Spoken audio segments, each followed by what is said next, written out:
Okay. Economy class అండి. మళ్ళీ వచ్చేసాం. సో, అందరికీ వెల్కమ్. సో, ఎకనామీలో ఆల్రెడీ 2 యూనిట్స్ అయిపోగొట్టేసాం. సో, 2 యూనిట్స్ అయిపోయి థర్డ్ యూనిట్ స్టార్ట్ చేయాలి. సో, థర్డ్ యూనిట్ కూడా అయిపోయేది ఈ పాటికి. కాకపోతే కొంచెం గ్యాప్ వచ్చింది. గ్యాప్ రాలేదు, తీసుకున్నాను నేను దాన్ని. సో, థర్డ్ యూనిట్ వచ్చేసి మనకి భారత ఆర్థిక వ్యవస్థ అండి. భారత ఆర్థిక వ్యవస్థ అంటే మనం ఫస్ట్ నుంచి చెప్పుకున్నాం జాతీయ ఆదాయంలోనే.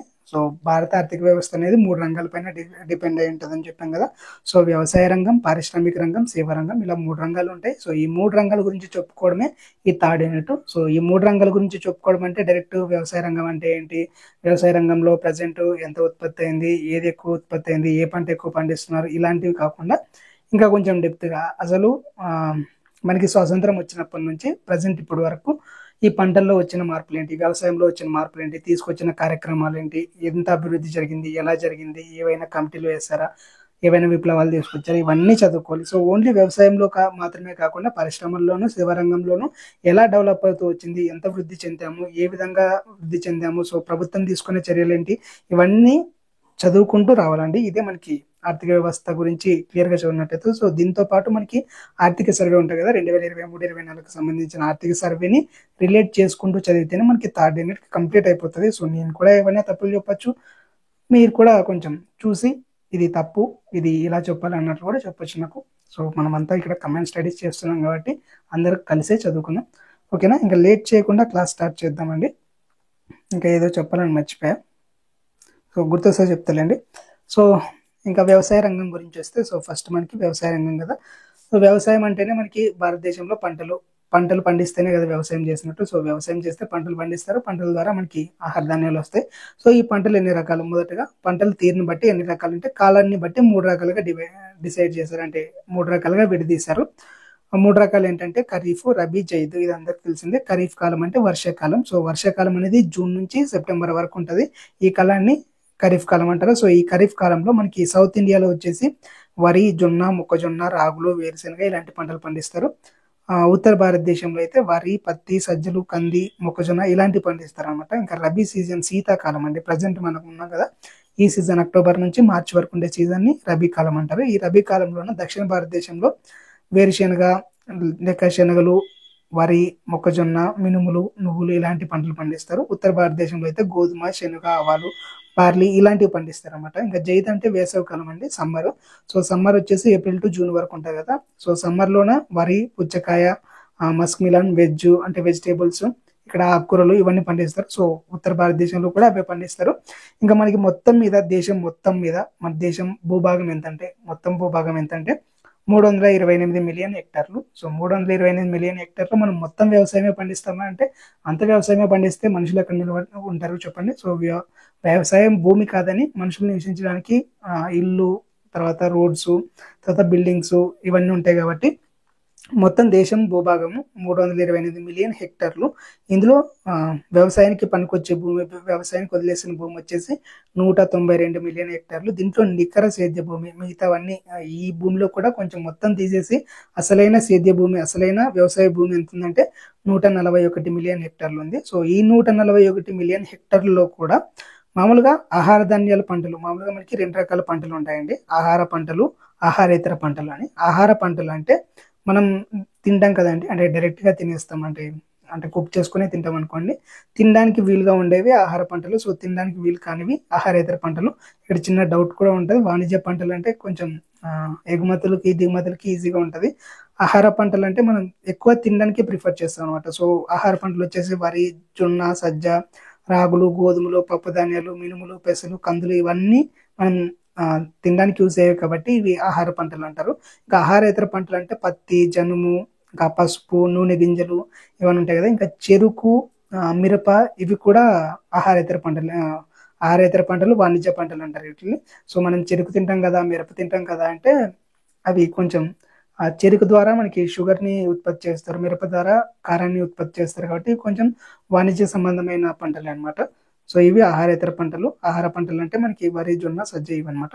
సో ఇప్పుడు ఇవన్నీ ఎందుకు చెప్తున్నా అంటే, మన దేశంలోన వ్యవసాయ భూమి 140 మిలియన్ హెక్టార్లు అని చెప్పాం కదా. సో 141 మిలియన్ హెక్టార్లోన ఎంత భూమిలో ఆహార ధాన్యాలను పండిస్తున్నారు, ఎంత భూమిలో ఆహారేతర పంటల్ని పండిస్తున్నారు అనేది మనకి కొంచెం పాయింట్ వస్తుంది.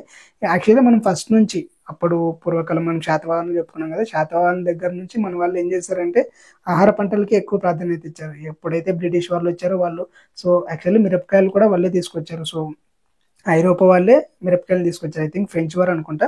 సో మిరపకాయలు కూడా లేవు మనకి, అంతకుముందు మిరియాలు వాడేవాళ్ళం. సో మిరియాల నుంచి వచ్చింది మిరపకాయ అన్నారు అనమాట. సో మిరియాలాగా కారం ఉంటుంది కాబట్టి మిరపకాయ అన్నారు.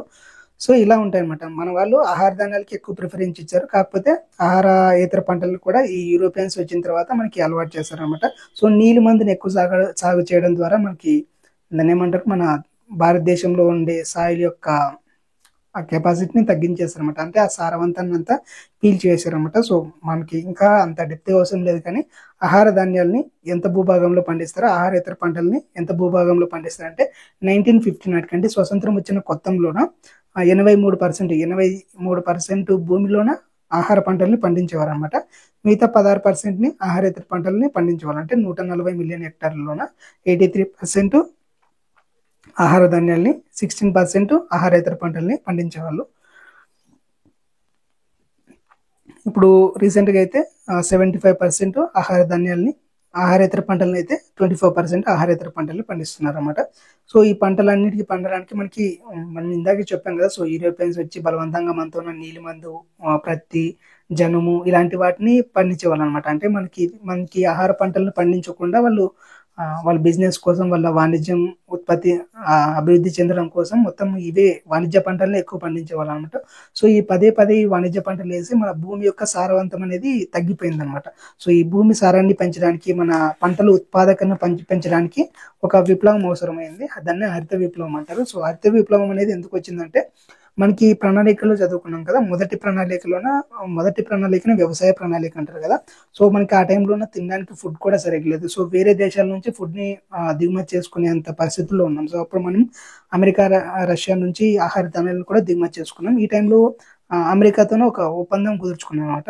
సో ఆ ఒప్పందం పేరు పబ్లిక్ లా 480 అంటారు. సో ఆ ఒప్పందం ద్వారా భారతదేశంలోన వ్యవసాయం అభివృద్ధి చెందడానికి తగిన చర్యల్ని సూచిస్తుంది అనమాట. సో మనకి విత్తనాల్ని దిగుమతి చేసి వరికి సంబంధించిన విత్తనాల్ని దిగుమతి చేసుకున్నాము. దాంతోపాటు అది చెప్పిన సూచనలు కూడా ఫాలో అయినాం అనమాట. సో వ్యవసాయ పరిస్థితుల్ని అధ్యయనం చేయడానికి ఒక కమిషన్ ఏర్పాటు చేస్తారు. దాన్ని ఫోర్డ్ ఫౌండేషన్ అంటారు అనమాట. ఈ ఫోర్డ్ ఫౌండేషన్ వచ్చి ఇండియాలో మొత్తం సర్వే చేసి అసలు ఇండియా యొక్క భూమి ఎలా ఉంది, సో ఇక్కడ ఎటువంటి పంటలు బాగా పండుతాయి, ఎందుకు ఇలా సారవంతం లేకుండా వెళ్ళిపోయిందని మొత్తం ఒక నివేదిక ఏర్పాటు చేసి ఒక 2 ప్రోగ్రాంలని సిఫార్సు చేస్తారండి మనకి. ఈ 2 ప్రోగ్రామ్స్ మీరు ట్రై చేయండి. ఈ 2 ప్రోగ్రామ్స్ ట్రై చేస్తే మీకు ఆహార ఉత్పత్తి అనేది పెరుగుతుంది అని చెప్పారు. సో ఆ 2 ప్రోగ్రామ్స్ ఏంటంటే IADP, IAAP. ఈ IADP అంటే ఇంటెన్సివ్ అగ్రికల్చర్ డిస్ట్రిక్ట్ ప్రోగ్రామ్ అనమాట. సో సాంద్ర జిల్లాల వ్యవసాయ కార్యక్రమం అంటారు దీన్ని. So intensive agriculture district programme వచ్చేసి 1960-61 మధ్య ప్రాంతంలో స్టార్ట్ అయింది. సో దీనివల్ల ఏం చేస్తారంటే అధిక దిగుబడి ఇచ్చే విత్తనాలని దిగుమతి చేసుకున్నారు. సో మన దేశంలోన పదే అవే విత్తనాలని వాడడం ద్వారా ఏమైందంటే అవి సారాన్ని కోల్పోయాయి అనమాట. సో ఎక్కువ ఉత్పత్తి ఇవ్వట్లేదు అనమాట. సో వేరే దేశాల నుంచి వచ్చే విత్తనాలు ఎక్కువ దిగుబడి ఇస్తాయి అనమాట. ఇక్కడ సపోజ్ మన దేశం విత్తనాలు ఒక ఎకరాలోన 100 kgs ఇస్తే, వేరే దేశం యొక్క విత్తనాలు ఒక ఎకరాలోన 1000 kgs ఇస్తాయి. ఇలా అనమాట. అంటే అక్కడ ఉత్పత్తి ఎక్కువ పెరుగుతుంది. సో వాటిని మనం దిగుమతి చేసుకోవాలని విత్తనాలను దిగుమతి చేసుకున్నారు. విత్తనాలు దిగుమతి చేయడంతో పాటు మనకి క్రిమి రసాయనాలు ఉంటాయి కదండి, సో పెస్టిసైడ్స్ అంటారు కదా. సో పెస్టిసైడ్ అని, ఫర్టిలైజర్స్ అని ఇవన్నీ దిగుమతి చేసుకున్నారు. దీంతో పాటు నూతన యంత్రాలని, మనమంతా ఎద్దుల్ని వీటిని ఉపయోగించి వ్యవసాయం చేస్తారు కదా. సో విదేశాల్లోనూ అలా కాదు కదా, మొత్తం ట్రాక్టర్స్ అని లేదంటే వెహికల్స్ని ఉపయోగించి, యంత్రాలను ఉపయోగించి వ్యవసాయం చేస్తారు కదా. సో మనం కూడా అలాగే చేయాలని, సో వీటన్నిటిని ఉపయోగించి మన వ్యవసాయాన్ని అభివృద్ధి చేసుకోవాలని ఈ IADP ప్రోగ్రామ్ని తీసుకొచ్చారన్నమాట.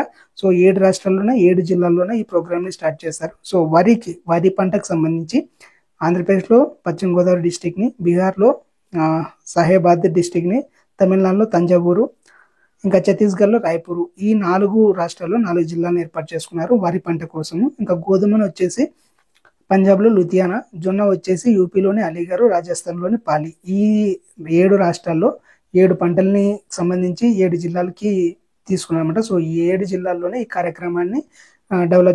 కార్యక్రమాన్ని ప్రవేశపెట్టారు. సో ఈ కార్యక్రమం అనేది విజయవంతమైంది.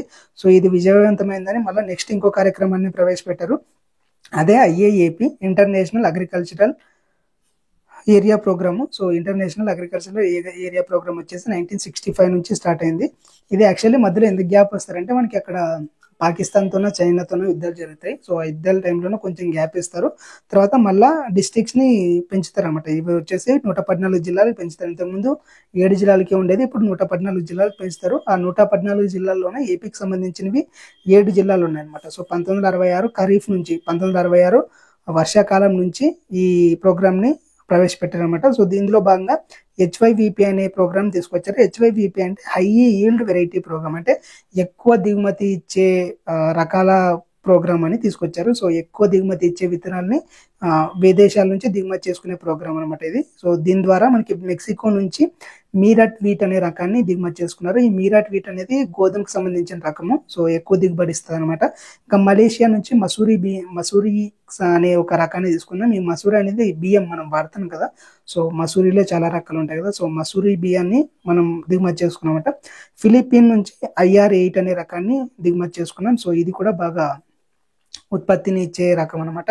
ఇంకా IARC అనేది ఒకటి ఉంటుంది, మనకి న్యూఢిల్లీలో ఉంటుంది ఇది. సో ఈ ఇన్స్టిట్యూట్ నుంచి జయ పద్మ అనే 2 రకాలని డెవలప్ చేసుకున్నాం, మన ఇండియాలోనే డెవలప్ చేసుకున్నాం అనమాట. సో అగ్రికల్చర్ రీసెర్చ్ సెంటర్ ఇది.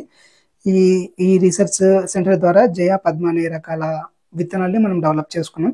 దీంతో పాటు అల్ఫా ఫలానా కార్యక్రమం అనేది ఉంటుంది. అల్ఫా ఫలానా కార్యక్రమం అంటే తక్కువ కాలంలోన పంటను తీసుకురావడం అనమాట. సో తక్కువ కాలంలో ఎక్కువ పంటను తీసుకురావడం, ఒకే సంవత్సరంలోన 2-3 పంటలని తీసుకొచ్చే విత్తనాలని ఉపయోగించి ఎక్కువ దిగుబడిని తీసుకురావాలన్నట్లు తీసుకొచ్చారు. సో మనకి IR3, పద్మ, జయ ఇలాంటి వాటిని మనకి సంవత్సరంలోన 2-3 పంటలు వస్తాయి అనమాట. అంటే 4 monthsకి ఒక పంట వస్తాయి అనమాట. ఇంతకుముందు 1 yearకి 2 ఇలా వచ్చేవి. సో ఈ కొత్త రకాలైన విత్తనాలు వాడడం మొదలుపెట్టినప్పటి నుంచి ఇయర్కి 3 పంటలు, ఇయర్కి 4 పంటలు కూడా తీస్తున్నారు. నెక్స్ట్ దీంతో పాటు ప్రభుత్వ సంస్థలను ఏర్పాటు చేయాలి. మనకి మామూలుగా ఈ వ్యవసాయం బాగా అభివృద్ధి చెందాలంటే ఏమి ఉండాలండి? నీటిపారుదల సౌకర్యాలు ఉండాలి, తర్వాత పెట్టుబడి సౌకర్యాలు ఉండాలి, తర్వాత విత్తనాలు ఉండాలి, తర్వాత ఫెర్టిలైజర్స్ ఉండాలి. ఇవన్నీ ఉంటేనే కదా మనకి. సో మనం ఇప్పుడు విత్తనాలు అనేవి వేరే దేశం నుంచి డెవలప్ చేసుకున్నాం. సో తర్వాత మనకి నీటిపారుదల కావాలంటే నీటిపారుదలకు సంబంధించి అప్పుడు నాగార్జున సాగర్ డ్యామ్ అంట, బాంక్రానంగల్ డ్యామ్ అంట. సో మనకి ఫస్ట్ ప్రణాళికలో చదువుకున్నాం. సో ఫస్ట్ ప్రణాళికలోన మనకి నీటిపారుదల సౌకర్యాలు చాలా కల్పించారు కదా. సో చాలా రకాలైన ప్రాజెక్ట్ని ఎస్టాబ్లిష్ చేశారు కదా. సో దీని ద్వారా మనకి ప్రాజెక్టులు కట్టడం ద్వారా నీటిపారుదల అనేది ఉంది. దీంతో పాటు ఇంకేం కావాలి మనకి? పెట్టుబడి సాయం కావాలి. సో పెట్టుబడి సాయం కావడానికి కొన్ని సంస్థలను ఏర్పాటు చేస్తారన్నమాట. సో నేషనల్ సీడ్ కార్పొరేషన్ ద్వారా విత్తనాలకు సంబంధించి వస్తాయి. తర్వాత నేషనల్ అగ్రికల్చర్ రీఫైనాన్స్ కార్పొరేషన్ వచ్చేసి పేదలకి రుణాలు అందించడానికి ఏర్పాటైంది అనమాట. ఇది RBI నుంచి ఏర్పాటైంది. సో ఈ నేషనల్ అగ్రికల్చర్ రీఫైనాన్స్ కార్పొరేషన్ నుంచి తర్వాత నాబార్డ్ అనేది ఏర్పడుతుంది. సో 1963లోన ఈ NARC అనేది ఏర్పాటైంది. తర్వాత నాబార్డ్ కూడా వస్తుంది మనకి. తర్వాత నేషనల్ కోఆపరేటివ్ డెవలప్మెంట్ కార్పొరేషన్ ఏర్పడుతుంది 1963లోన. తర్వాత లాస్ట్కి ఫుడ్ కార్పొరేషన్ ఆఫ్ ఇండియా కూడా ఏర్పడుతుంది. ఫుడ్ కార్పొరేషన్ ఆఫ్ ఇండియా అనేది ఎందుకు ఏర్పడుతుంది అంటే మనం ఉత్పత్తి చేసుకుంటాం, ఆహార ధాన్యాన్ని ఉత్పత్తి చేసుకున్న తర్వాత వాటిని నిల్వ చేయడానికి మనకి సరైన ప్లేస్ ఉండదు అనమాట. సో మనం చేల్లో పండిన పంటని ఇంటికి తీసుకొచ్చుకుంటే ఇంట్లో మనకి ఎలకలు ఇవన్నీ కొంచెం పందికొక్కులు ఇవన్నీ ఉంటాయి కదా, ఇవి చాలా రకాల నాశనం చేస్తున్నాయి అనమాట. అంటే పండింది పంటే చాలా తక్కువ. ఈ తక్కువ పండిన పంటలోనే మళ్ళీ ఇవి తినేస్తే మనకి అసలు ఏం మిగిలవని సో ఈ ఫుడ్ని స్టోర్ చేయడానికి సపరేట్గా కొన్ని గోడౌన్స్ అనేవి నిర్మించుకోవాలన్నట్లు ఈ ఫుడ్ కార్పొరేషన్ ఆఫ్ ఇండియాని తీసుకొస్తారన్నమాట. సో దీని ద్వారానే మనకి ప్రజెంట్ PDS ఉన్నాయి కదా, ప్రజా పంపిణీ వ్యవస్థ అనేది. సో ప్రజా పంపిణీ వ్యవస్థ కింద మనకి నిత్యావసర సరుకులు ఇస్తారు కదా, బియ్యం కానీ రేషన్ బియ్యం కానీ పప్పు ధాన్యాలు కానీ మనకి సరఫరా చేస్తారు కదా. సో ఈ ఫుడ్ కార్పొరేషన్ ఆఫ్ ఇండియా నుంచే వస్తాయి అనమాట మనకి అవన్నీ. సో ఈ విధంగా మనకి హరిత విప్లవంలో ఇవన్నీ ఈ కార్యక్రమాలన్నింటినీ కలిపి హరిత విప్లవం అంటారు. ఈ హరిత విప్లవాన్ని పితామహుడు వచ్చేసి ఇది హరిత విప్లవం అనేది మెక్సికోలో స్టార్ట్ అయింది. సో హరిత విప్లవ పితామహుడు వచ్చేసి నార్మల్ బొరాగ్లే అని ఉంటుంది ఆయన పేరు. సో మనకి ఇండియాలో వచ్చేసి తెలుసు కదా స్వామినాథన్. సో MS స్వామినాథన్ మనకి ఇండియాలో హరిత విప్లవ పితామహుడు. సో ఈ హరిత విప్లవం ద్వారా మనకి విజయాలు ఏంటి, అపజయాలు ఏంటి, సో దీంట్లోన సక్సెస్ అయినవి ఏంటి, మనకి వచ్చిన ఫెయిల్యూర్స్ ఏంటంటే విజయాలు వచ్చేసి ఆహార ధాన్యాల ఉత్పత్తి పెరిగింది అనమాట. సో అంతకుముందు ఉండే ఉత్పత్తి కంటే ఇప్పుడు పెరిగింది. సో 1960 నాటికి అంటే ఈ హరిత విప్లవం తీసుకొచ్చే నాటికి 35 మిలియన్ టన్నులు వరి అనేది 35 మిలియన్ టన్నులు పండితే ప్రజెంట్ 2023-24 నాటికి 137 మిలియన్ టన్నులు అనేవి పండిందనమాట. నెక్స్ట్ గోధుమ వచ్చేసి 1960-61 నాటికి 11 మిలియన్ టన్నులు ఉంటే ప్రజెంట్ 113 మిలియన్ టన్నులు అనేది ఉత్పత్తి అవుతుందన్నమాట. ఇంకా పప్పు ధాన్యాలు వచ్చేసి అప్పట్లో 13 మిలియన్ టన్నులు ఉంటే ఇప్పుడు 24 మిలియన్ టన్నులు అనేది ఉత్పత్తి అవుతుంది. అంటే ఆల్మోస్ట్ డబుల్ ట్రిపుల్ అయిపోయాయి అనమాట. సో ఇంత రకంగా డెవలప్ చెందడానికి ఏది కారణం అంటే హరిత విప్లవమే. సో ఈ హరిత విప్లవం ద్వారా అధిక దిగుబడి సాధించిన పంట ఏదంటే గోధుమ. ఇంకా ఎక్కువ ప్రభావమైన రాష్ట్రాలు ఏ రాష్ట్రాల్లోనే ఈ హరిత విప్లవ ప్రభావం ఎక్కువ ఉందంటే పంజాబ్, హర్యానా, ఆంధ్రప్రదేశ్, తమిళనాడు ఈ రాష్ట్రాలు ఎక్కువగా లబ్ధి చెందాయి అనమాట. ఈ హరిత విప్లవాన్ని ప్రవేశపెట్టింది ఈ రాష్ట్రాల్లో కాబట్టి కొంచెం ఎక్కువ డెవలప్ అయ్యాయి అనమాట. ఆహార పంటల ఉత్పత్తిలో భాగంగా ఈ 4 రాష్ట్రాలు ఎక్కువ అభివృద్ధి చెందాయి. ఇంకా పంటలు ఏవేవి అభివృద్ధి చెందాయి అంటే ఫస్ట్ గోధుమ అండి. గోధుమ తర్వాత వరి తర్వాత మొక్కజొన్న తర్వాత జొన్న. మామూలుగా ఇవన్నీ ఫస్ట్ మనకి ఆహార పంటలే. ఆహారేతర పంటలు కూడా పండించుకోవాలి కదా. సో మనం ఎంతసేపు ఉన్నా కూడా తిండి గురించి ఆలోచించుకుంటే విదేశీ వ్యాపారం ఎప్పుడు చేస్తాం, విదేశీ వాణిజ్యం ఎప్పుడు చేస్తాము, విదేశీ మారక ద్రవ్యాన్ని ఎప్పుడు మన దగ్గర స్టోర్ చేసుకుంటామనే ఒక భావన వస్తుంది కదా.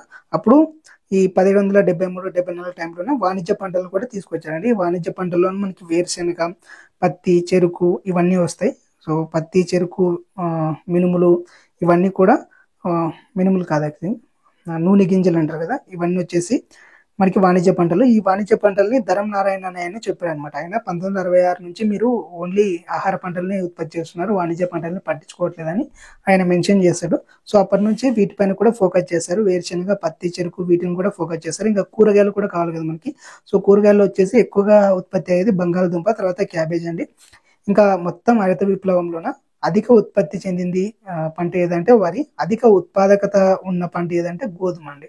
ఇక్కడ ఉత్పత్తికి ఉత్పాదకకి చిన్న తేడా ఉంటుంది. ఉత్పత్తి అంటే ఓవరాల్ గా ఎక్కువ ఏ పంట వస్తుందో దాన్ని ఉత్పత్తి అంటారు. ఉత్పాదక అంటే ఒక ఎకరా పంటలోన వరి కంటే గోధుమ ఎక్కువ వస్తుంది అనమాట. సో ఒక ఎకరా పంటలోన వరి వచ్చేసి 100 kgs పండింది అనుకోండి, గోధుమ వచ్చేసి 200 kgs పండుతుంది. అంటే ఒక ఎకరా పొలంలోనే ఎక్కువ ఉత్పత్తి అయ్యేది దాన్ని ఉత్పాదకత అంటారు అనమాట. సో మొత్తం ఓవరాల్ గా కలిపితే ఉత్పత్తి, ఒక పంట ఒక నిర్దిష్ట ప్లేస్ లో చూసుకుంటే ఉత్పాదకత అంటారు అనమాట. సో అధిక ఉత్పత్తి అయిన పంట ఏదంటే వరి, అధిక ఉత్పాదకత ఉన్న పంట ఏదంటే గోధుమ. సో ఇవన్నీ ఈ హరిత విప్లవం ద్వారా మనం సక్సెస్ అయ్యాము. ఇంకా అపజయాలు, ఫెయిల్యూర్స్ ఏమున్నాయి, హరిత విప్లవం ద్వారా వచ్చిన ఫెయిల్యూర్స్ ఏమున్నాయంటే పెట్టుబడిదారి వ్యవసాయం అనేది ఏర్పడింది. పెట్టుబడిదారి వ్యవసాయం అనేది ఎందుకన్నారంటే మామూలుగా మనం ఇందాకే చెప్పుకున్నాము, ఈ వ్యవసాయం చేసుకోవడానికి మనం విత్తనాలని వేరే దేశాల నుంచి దిగుబడి చేసుకోవాలని చెప్పాము. తర్వాత రసాయనాలని వాడాలి, పెస్టిసైడ్స్, ఫర్టిలైజర్స్ ఇవన్నీ వాడాలని చెప్పాము. దీంతో పాటు యంత్రాలు, ఆధునిక యంత్రాలను కూడా కొనుగోలు చేయాలని చెప్పాం. సో ఇవన్నీ ఒక నార్మల్ రైతు చేయలేడు కదా. సో పెద్ద పెద్ద భూస్వాములు, ఎక్కువ డబ్బు ఉన్న వాళ్ళు మాత్రమే చేయగలరు. సో వాళ్ళు పెట్టుబడి పెట్టే వాళ్ళకి మాత్రమే ఈ వ్యవసాయం అనేది అభివృద్ధి చెందింది. మిగతా వాళ్ళు అప్పట్లాగే నార్మల్ పంటలు వేస్తున్నారు, నార్మల్ గానే వ్యవసాయం చేస్తున్నారు. ఈ హరిత విప్లవం అనేది ఓన్లీ భూస్వాములకి, డబ్బు ఉన్న వాళ్ళకి మాత్రమే వర్కౌట్ అయింది అని చెప్పడానికి ఈ పెట్టుబడిదారి వ్యవసాయం అనేది వచ్చిందని చెప్తారు. నెక్స్ట్ ఆదాయ అసమానతలు, ఇందాకే చెప్పాం కదా. సో డబ్బున్న వాళ్ళే ఈ వ్యవసాయాన్ని డెవలప్ చేసుకున్నారు, డబ్బు లేని పేదలు అలాగే పేదలుగా ఉండిపోయారు అనమాట. ఇక్కడే డబ్బున్న వాళ్ళు ఇంకా ధనవంతులు అవుతున్నారు, పేదవాళ్ళు ఇంకా పేదవాళ్ళు అవుతున్నారు అని ఆర్థిక అసమానతలు కూడా వచ్చేసాయి. దీంతో పాటు ప్రాంతీయ అసమానతలు ఎందుకు వచ్చాయంటే ఇందాక చెప్పాం మనము, ఈ ప్రోగ్రామ్స్ లో భాగంగా 4 జిల్లాల్లోన 7 జిల్లాల్లోన ప్రవేశపెట్టారు, 4 రాష్ట్రాల్లోన 7 రాష్ట్రాల్లోనే ప్రవేశపెట్టారు. ఇప్పుడు మనకి దీనివల్ల బాగా అభివృద్ధి చెందిన రాష్ట్రాలు వచ్చేసి పంజాబ్, హర్యానా, ఆంధ్రప్రదేశ్, తమిళనాడు అని చెప్పాను. సో మిగతా రాష్ట్రాలు ఉంటాయి, బీహార్ కూడా డెవలప్ చెందింది. దీంట్లో ఇంకా కొన్ని ఈశాన్య రాష్ట్రాలు ఉంటాయి, లేదంటే మహారాష్ట్ర, ఇలాంటి కొన్ని రాష్ట్రాలు ఉంటాయి. ఇలాంటి రాష్ట్రాలకి ఎక్కువ లబ్ధి చేకూరలేదు అనమాట. సో ఆ రాష్ట్రాల ప్రజలు అంతగా అభివృద్ధి చెందిండ్రు అనమాట. ఆహార ఉత్పత్తిలో భాగంగా ఈ 4-5 రాష్ట్రాలు మాత్రమే ఎక్కువ ఉత్పత్తి చెందాయి. సో దీని ద్వారా ఏమవుతుంది, ఒక ప్రాంతంలో అభివృద్ధి చెందుతుంది, ఇంకో ప్రాంతంలో అభివృద్ధి చెందలేదు. అంత దూరం ఎందుకంటే మన రాష్ట్రంలోనే తీసుకుంటే రాయలసీమ ప్రాంతం వెనుకబడిపోతుంది, అక్కడ కోస్తా ప్రాంతం అభివృద్ధి చెందుతుంటది. కోస్తాలో ఎందుకు అభివృద్ధి చెందుతుంది అంటే అక్కడ నీటి వనరులు లేకుండా ఇక్కడ లేవు అనమాట. సో దాని ద్వారా కూడా మనకి ప్రాంతీయ అసమానతలు వస్తాయి అనమాట. దీంతో పాటు కార్మికుల తొలగింపు, మనం ఇందాక చెప్పుకున్నాము పెద్ద పెద్ద యంత్రాలు వాడుకున్నారు అని. సో యంత్రాలు వాడితే మనుషులు యొక్క అవసరం ఏముంటుందండి అక్కడ. సో యంత్రాలు వాడడం ద్వారా ఉద్యోగుల్ని తీసేస్తారు. అప్పటి వరకు ఒక పొలంలోనే 100 మంది పనిచేస్తున్నారు. ఒక ట్రాక్టర్ వచ్చేసి మొత్తము అదే మొత్తం పనిచేస్తుంది అనుకోండి, ఆ 100 మందికి ఉపాధి కోల్పోయినట్టే కదా. సో ఈ విధంగా కూడా ఈ కార్మికుల తొలగింపు ద్వారా నిరుద్యోగం అనేది కూడా వచ్చిందనమాట. సో ఇవి మనకి హరిత విప్లవం ప్రభావాలు, దుష్ప్రభావాలు. సో ఇది మనకి హరిత విప్లవం. సో ఏవైనా తప్పు చెప్పినా కామెంట్ చేయండి. సో ఇదండి క్లాసు. నెక్స్ట్ క్లాస్లో మనం వ్యవసాయ విధానాలు చెప్పుకుందాం. సో జాతీయ వ్యవసాయ విధానాలు ఉంటాయి. సో జాతీయ వ్యవసాయ విధానాల తర్వాత మార్కెట్లు చెప్పుకుందాం, వ్యవసాయ మార్కెట్లు, తర్వాత పరపతి, ఇవన్నీ చూపేసుకుంటూ వెళ్ళిపోదాం. రోజుకో టాపిక్ కవర్ చేసుకుందాం. టెన్షన్ పడకండి, ఈజీగా అయిపోగొట్టేద్దాం. Thank you for watching.